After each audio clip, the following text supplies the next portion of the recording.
But first, there's more fallout from Donald Trump's first news conference as president-elect. Today, a Republican congressman called on CNN to fire White House correspondent Jim Acosta after this heated exchange just yesterday. A chance. You are attacking our news organization. Can you give us a chance to ask a question, sir? Go ahead. Sir, can you state, Mr. President-elect, can you state categorically, Mr. President-elect, can you give us a question? You're attacking us. Can you give us a question? Don't be rude. Can you give us a question?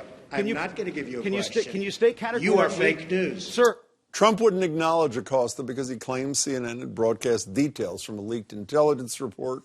In that document, an unsubstantiated addendum contained information which said Russia had compromising information on Trump, information that could be used to influence Trump's stance on Russian issues.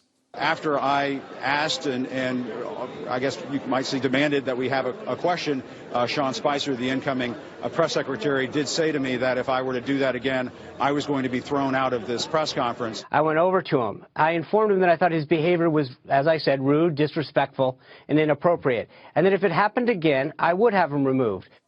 This comes after Trump continues his unprecedented habit of unloading on Twitter, comparing intelligence agencies to Nazis, saying that Meryl Streep is an overrated actress because she criticized them during the Golden Globe Awards, and then throwing another grenade at CNN today, writing they're in total meltdown from fake news. Trump likes Twitter because he can obviously speak directly to 20 million followers, and I assume because he can avoid the press. But a new poll found that 64% of American voters say he should close his personal Twitter account. So what kind of preview are we getting of how Trump will manage his relations with the media starting next Friday, and whose side is the public on? Joining me with their insights are Jennifer Braceras, formerly editor of NewBostonPost.com. Good to see you, Jennifer. Hi. Richard North Patterson, who you might know as a best-selling novelist, but who also writes extensively on politics, just released a new collection of essays on the election called Fever Swamp. Pleasure to meet you. Thanks so much for being here. Thanks. Okay, so BuzzFeed is a failing pile of garbage, we learned from Donald Trump yesterday, and they did release this 35-page dossier, uncorroborated information with some horrible stuff. CNN... fake news, as we heard, but all CNN did is they simply mentioned that dossier existed and that the president-elect, and leaders of Congress had been briefed. So was Donald Trump right on either of these accusations, Jennifer? I don't know if he's right, but I think everybody wins in this situation politically. Why? Because BuzzFeed and CNN are getting a gazillion clicks. Everybody's looking at them. Everybody's Googling them. Everybody's reading what they have to say. And Trump is at his most politically popular when he attacks the press. But aren't the American people the losers when you have the president-elect attacking the people who that may be. provide... But Jim Acosta wins personally. BuzzFeed wins personally. Donald Trump wins politically. You buy those three calculations?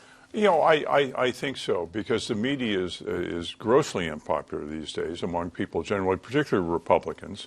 It's like they love watching Trump beat down. And the question is, will he exhaust his audience? If 64% of the people think that he should shut down his Twitter account, I think he's in danger eventually of becoming so undignified, so contentious, punching down so often that people wonder, what's he doing? Yeah, his shtick's going to get tired in the nomination. He's never going to be elected, right? Isn't that the same deal, though? Yeah. I mean, it's what got him there. Right. And I hate to say it, I think the American people are undignified.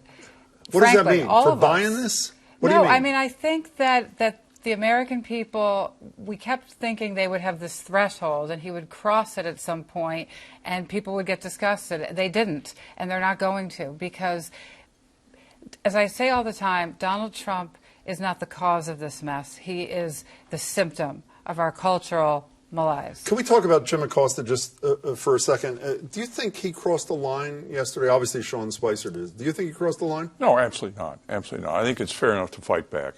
We need because CNN was called out. Had CNN not been called out, Acosta doesn't have a right to a question at a presidential press conference. No, it's only because they were called out. But I remember when Dan Rather confronted Richard Nixon. I do too. Same thing.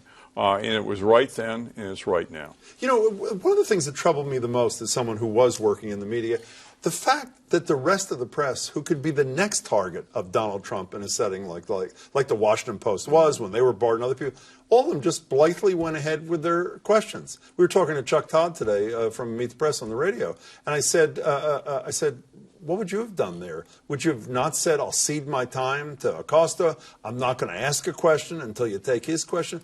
didn't the media do a pretty rotten job of coming to the side of their colleague? I don't know, because they're competitors, and the reality was it was Jim Acosta's moment in the sun, for better or worse, right?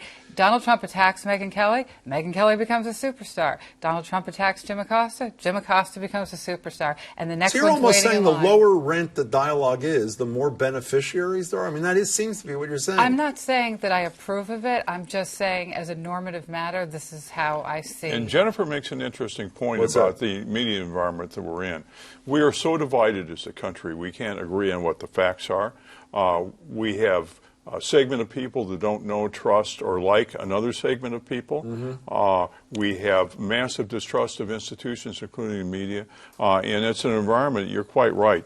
That's the environment that conjured Trump. Trump didn't invent it. It helped invent him. He just particularly successful at exploiting it. I want to quote Chuck Todd one more time from our radio show, because I couldn't agree with this more. One of Trump's strategic goals is to drive a wedge between the American people and the American media. I mean, I assume, based on this discussion, you agree with that. What's the consequence of that? You don't agree with that? I don't think it's well, it may be his goal to exploit that wedge. I believe that wedge already exists. I believe it existed from the time that George H.W. Bush called Dan Rather Dead Air Dan.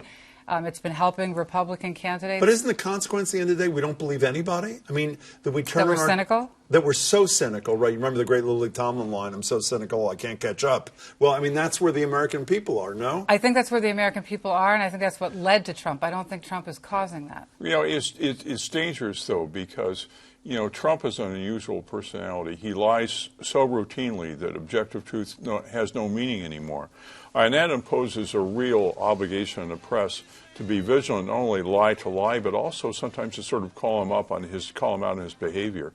Yeah, but as vigilant as they are, if they are not trusted by the consumers of their work, then it doesn't matter how vigilant they are. They're not trusted by the consumers, because we had a congenital liar run for office against this man, whether he's a liar or not, right? I mean, every fact checker said, even though there were a lot of untruths coming out of their mouth, she couldn't hold a candle to Donald Trump's performance. But I'm just saying, over the course of her history as a politician, William Safire called her a congenital liar 2 decades ago. Yeah, right? he did. This is a woman who's not known for I would truthfulness. argue the fact checkers would say that Clinton, by the standards of politicians, was unusually truthful, and Trump was unusually untruthful.